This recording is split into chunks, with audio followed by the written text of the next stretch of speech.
with. And people were just like, oh my God, what's going on with Shelly? And that's like what a lot of, I feel the online presence, people that know me on my online presence didn't really see all that stuff. And that's why, like you're saying, they think it's so easy. And I'm just, oh, I'm so happy. And it's like, dude, no. And the reason why I didn't film this stuff is because I was so in it. I wasn't thinking about getting my camera and talking about this stuff or going on Twitter and being all pissed. I just was really pissed. And so since then, it took for me to have to realize that people, like I said, had that purpose in my life. And I had to just not only let go and forgive that, like if people have hurt me, but I had to forgive myself for the bad decisions I made, for the things I wish I could. And I think that I was putting a lot of guilt on myself. And I feel that, especially in wrestling, I see a lot of people do that. There's a lot of self-guilt that you feel for whatever different kinds of reasons. And I didn't realize I was doing it to myself until I had to take that step back and be like, oh my goodness, like I had to move. I had to I know that I feel bad about this. If no one else knows, like, why am I torturing myself? Like, into being in a bad mood. So that's where my healing started to truly begin, and understanding where my pain really stemmed from and why this person in wrestling really bothered me. Well, it's because they're triggering me because back in the day, this person did. And then it triggers it. And so I just started to understand myself. And that's a long process.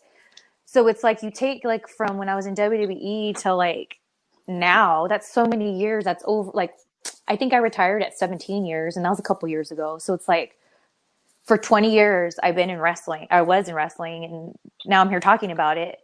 It took me that long to like let go because it's hard. It's so easy. Even like sometimes I'm like, oh, I'm fine. Oh, I feel so good. It doesn't even bother me.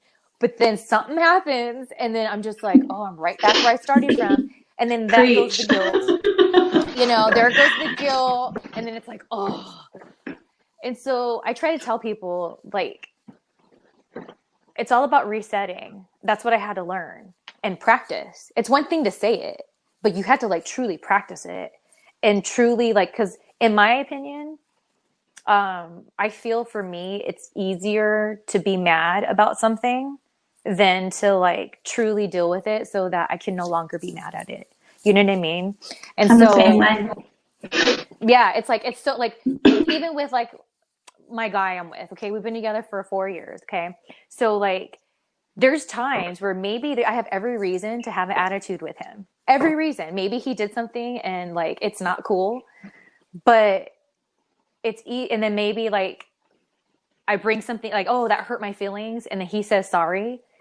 It's so much easier to be like, well, okay, you're fine. You're sorry, but this still hurt me. And then drag it out, which I've done in the past, but it doesn't get me anywhere. And then I end up feeling stupid. And then I have to say sorry. And it's a whole thing. And it's like, so it's kind of the same thing with every aspect of life. It's like, you have to really practice dealing with things in a more constructive way so that you can find peace. Because, oh my gosh, look at us all now. Like, the world is different forever. Like, forever. And we all should take this moment to just, like, just try. Like, I know it's hard, but just try to figure yourself out. Like, you know what I mean? Like, some people think too, like, oh, I have all these answers and, oh, Shelly, da-da-da. But it's like, dude, no one taught me anything. Like, I was left on my own as a little girl. Like, at 9 years old, when my sister was born, that was it for me. I had to start taking care of her. And like, we were on our own. So it's not like I had any guidance. I didn't have the type of parents that were like, oh, did you get your homework done? And, oh, this is what you do. Or, let's go to the dentist. Like, I didn't have that.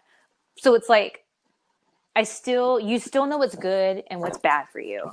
So like, just try to lean towards the good, people. If you don't understand it, just try. And I promise it'll start to work out.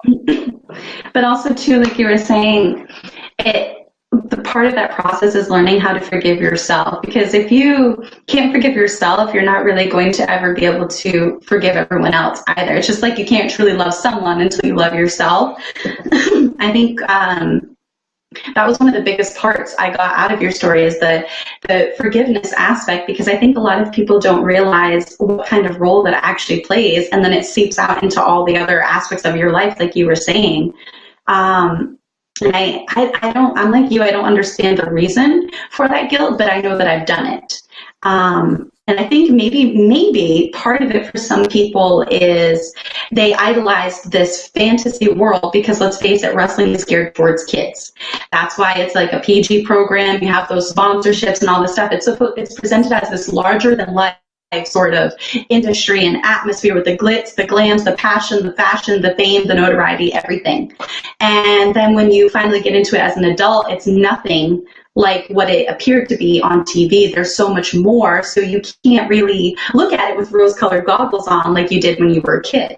And I think maybe that's part of the guilt, because in school, I don't know about you, but I wasn't taught, that success and happiness are defined by myself for me, Right. because it's not a one size fits all. We're not taught that. I mean, we have people preaching it on social media, but preaching it and actually embodying that are two different things. So I think when people like myself come into the business and it doesn't go the way you think it's supposed to, the way you dreamed of as a kid from A to Z, there's this guilt that you kind of let yourself down because it didn't play out the exact way. And we're not taught how to alter our dreams to fit what the reality actually is. And I feel like if a lot of us were taught that at a young age, the world would be such a different place, because you could allow for varying degrees of different things that you don't even know enter into the equation. Like, oh, this injury changed, my body, so now I have to wrestle a different way. I can't do certain, say, high flying moves, or, I got into a car accident, or whatever the drastic case may be that alters someone's everything. Basically, they don't really allow for that change in the dream. Like, there's some people that think success in the industry is only if you get to WWE, which you've experienced. And then there's other people that have proved you can make a very successful career on the independents. But then there's those people that don't think that's success because it doesn't have the WWE name. But they could be in AAA in Mexico. They could wrestle all over the UK. They could wrestle in Australia and all these places. But if it isn't the WWE, they don't think it's success. So I really feel like learning success and happiness for yourself it would be such an invaluable tool that I think would change everything. I Do you feel that way? totally agree. I 1000%. And that's the thing too that really broke my heart in wrestling, especially when I went back to the indies the last time around, because I just would hear these people, guys and gals alike, who are awesome performers. Like, some of them were part of the reason why I wanted to get back into doing wrestling again, because I went to I hate to admit this, but there was a guy that I had a crush on, and I was trying to be around him to see if it was more than a crush, and he was wrestling in town. So I had taken a long time off, and so I wasn't going to wrestling shows. I wasn't wrestling. And so my first going to a wrestling show just to watch was really just to be a creep to this guy. And when I got there and saw the whole show, I was just like, oh my gosh, they made me, this girl who went through all this heartbreak in wrestling to where I had to take a long ass break. They made me want to do it again. And so I felt like alive and on fire, right? And so when I would started getting booked more, and I was real creepy, and I would try to get booked wherever this guy did, just because I wanted to see if it was more than a crush. So then I was I was being around different wrestlers that I hadn't seen before or whatever. And they were so awesome. They had the crowd. They, aesthetically look awesome. I mean, maybe sometimes they were something different. They made me excited for wrestling.